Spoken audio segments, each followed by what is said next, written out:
What's up, guys? Welcome back to Keto Rewind. I'm Jess, and today's another video tracking total carbs on my Keto Rewind Total Carb Challenge. For the whole month of August, I'm tracking total carbs. Pretty much the first time I've ever done this in my journey. Normally, I'm usually a net carb person. So for the month of August, I thought I'd switch it up and take you along with me. So weekly meal plans, excluding the weekends, everything. I will link the playlist here if you want to join in on the challenge.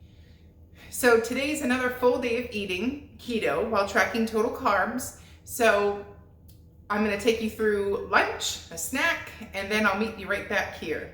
And don't forget to subscribe if you like to see videos like this. Okay, so it's like halfway through the total carb challenge now. So I thought it'd be a good time to test my ketones and let you guys see what's up. So let me turn the camera down a little bit here. So I have a Keto Mojo. The link, if you want to track your ketones or blood glucose, I have a special link down below.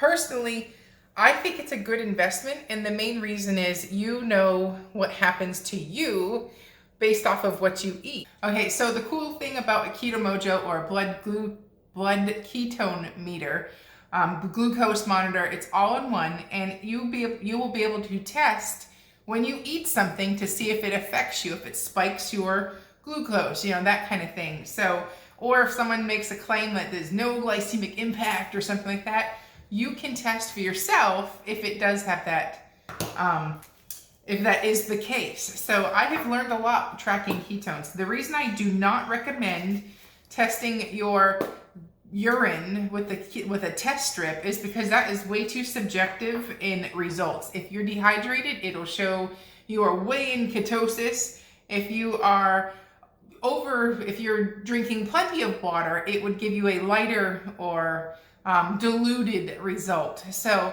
they're really not accurate, and they're only accurate for like the first couple of weeks that you switch to keto in the first place. So might as well skip that and get the blood ketone meter instead. So anyways, enough of that spiel.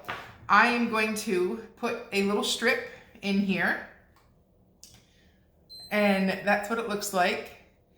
And I will just prick a finger. I typically prick the same finger every time. It's just what I do. I don't do it that often. If you were taking it daily or multiple times a day, you would definitely want to use different fingers. But you only need a little bit of blood, and then you're just going to wait for the results. So I am at 83. My blood glucose is 83. It's 11:25 in the day. I'm fasting. The only thing I've had today is black coffee. That's a good result. So 83. You want it under 100. That's the goal. So obviously I'm well under 100. The next thing is, oop, I just wiped my blood there. I might have to redo my finger. Usually use the same drop of blood. I don't know, I was yapping away. I'm gonna have to prick my finger again. That's what happens when you start talking, you don't pay attention. So we're just gonna do it again. So, oh, now it wants to go. Okay, so with your ketone test strip, give that another reading. See if I can get this to show up good. All right, and we have a 0.8. So you want this number to be over 0.5. Over 0.5 is basically ketosis. So there's a bunch of calculators and a bunch of ways to interpret these numbers, how deep into ketosis you are. But for just a beginner's purpose, as long as you see your number, your glucose, as long as you see your glucose under 100 and your ketones above 0.5, you're good in my book. And then how much further or how much more improved your numbers would get will also depend on what you're eating and if something affected you or not, if you're fasting or not, and that kind of thing. So I'll do a whole nother video on the Keto Mojo and how to interpret numbers, but the main thing is I'm not a doctor, and I would suggest going to ketomojo.com and reading from their experts. So, but anyways, those numbers are good for me, and I'm gonna eat lunch in about a half an hour, so I'm good to go. See you in a little bit. Okay, and here is lunch today. We have a 3-egg omelet. 3-egg omelet stuffed with boars and cheese, and the rest of that Tex-Mex ground beef and peppers and onions. So a great way to use up leftover ground beef, ground turkey, ground meat. Any type of a Mexican dish tastes awesome with eggs. So here's lunch, and I'll see you back at dinner. What's up, guys? It's 4:34, so it's snack time. So I'm gonna make my keto coffee, but today it's not in there, but I'm also having some pickles. Let me flip my camera around. I absolutely love these pickles. They're from Costco. They're just dill pickle chips. I probably have, oh gosh, I probably have at least 10 of them. They're crunchy, salty, so delicious. So I'm gonna make my iced coffee, which this has been in the fridge nice and cold, so it's just chilled black coffee. I'm gonna add 2 tablespoons of heavy cream, and today I'm using Equip unflavored collagen. The difference between Equip and Perfect Keto's unflavored collagen is this one does not have MCTs. And I'm using this one today because I am out of Perfect Keto, so I have to order more, but this is gonna hold me over. And so that's it. So it's coffee time and pickles time. See you at dinner. Okay, well, it's time to make dinner. And dinner tonight is going to be a lemon pepper chicken.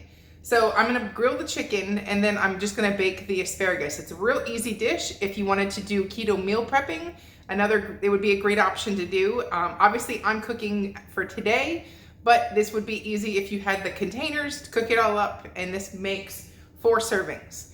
So anyways, I'm gonna flip the camera around so you can see what I'm doing. Okay, so first things first, need your asparagus. We're going to make the chicken marinade first. This way you can see that's gonna just sit up in the bowl and marinate while we prep and start on our baked asparagus. And all you're gonna need is some garlic, you know, just the essentials that I've been doing. I'm gonna bake my asparagus in this glass Pyrex, I think it's an 8x8, but use whatever you have.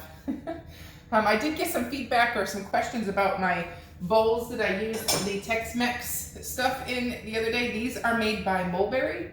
I have no idea where else to buy them. My local grocery store, Kroger, sells them.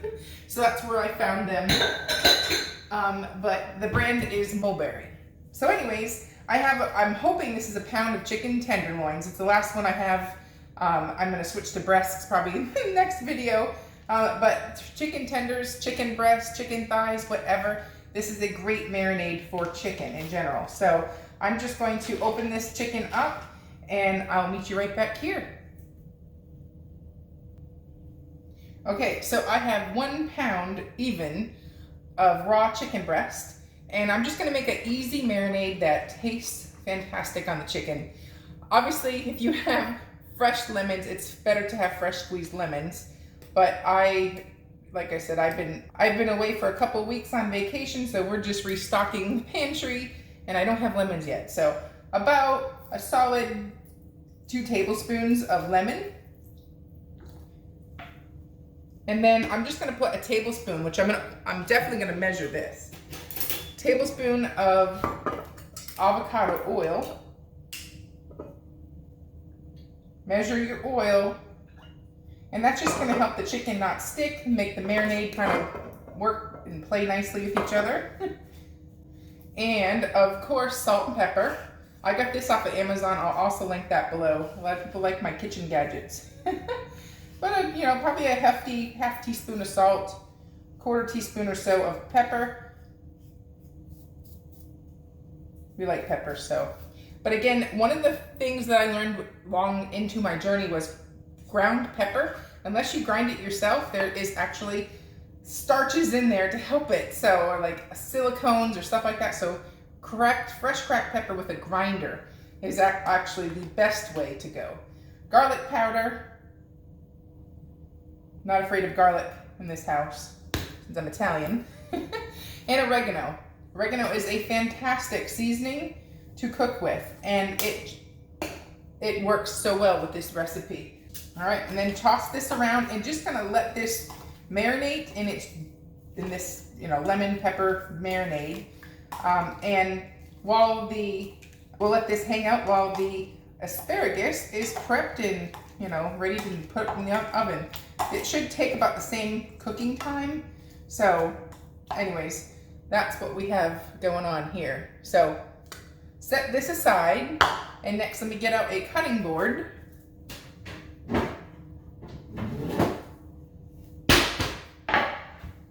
And we're going to trim up our asparagus and also weigh it. I guess I put my scale away too soon. But I'm gonna actually cut this to the size of my pan. You can do any thickness of asparagus. It's just gonna vary on your cooking time. So keep that in mind. We're gonna measure our asparagus.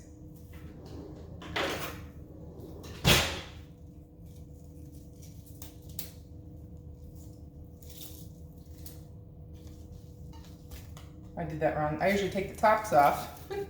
I usually take the top one off and cut off until it fits. So we're looking at about right here. And then this, I just throw away. A lot of people compost that, but I'm not that fancy. But there's one layer, and that right there is 10 ounces. And again, we're gonna trim it up. Looks like about right here. And this is the real thick part anyway, so I always throw that away. Some people like that. My kids will eat asparagus, but they only like the tops, which I don't care as long as they eat it. I think I want a bigger bowl. No, this is probably gonna cook down. It's fine. So anyways, throw away your trash and I'll be right back here. Okay, so what we're gonna do here is take the old garlic press. I have 4 cloves of garlic. You can use garlic powder, but for this particular recipe, I feel like the garlic's the star of the show. So I'm just going to put that all in here. And you can also leave this completely out. I just like garlic, so don't feel like you have to put the garlic in there. It just works. All right, so that was 4 cloves of garlic, fresh garlic. And then the next thing we're gonna do is salt and pepper it.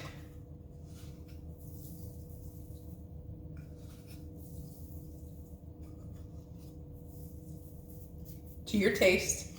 And then we're gonna put Parmesan cheese in here. Probably, I'm gonna say about 1/4 cup. And then last but not least, I have a fresh block of mozzarella. I'm gonna shred it real quick and I'll meet you right back. And also, you will definitely want to measure your cheese. I'm looking for about probably like 4 ounces. Basically 1 ounce per person is what I'm aiming for. So, but definitely measure your cheese.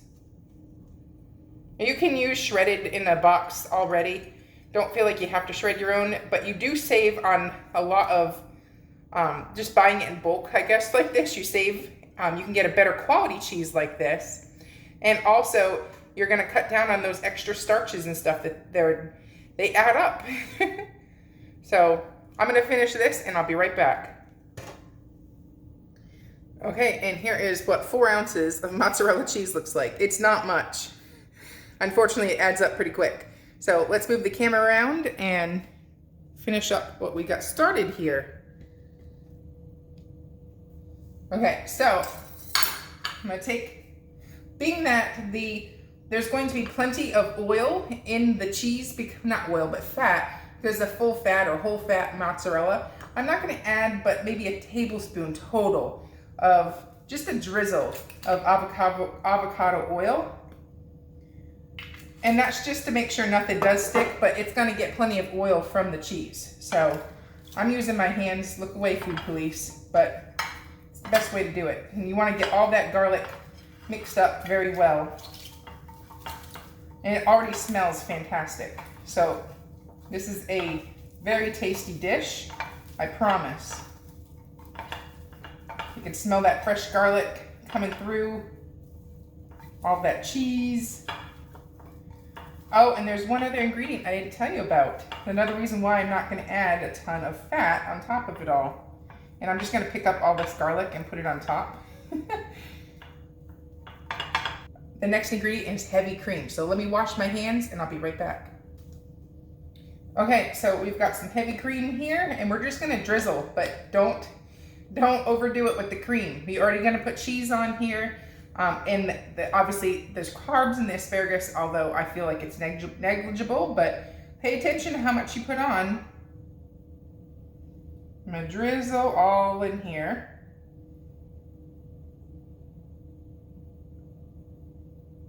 Probably 3 tablespoons worth of heavy cream. I think that's almost all I have left. So there's the heavy cream, and then we're just gonna top it with the mozzarella cheese.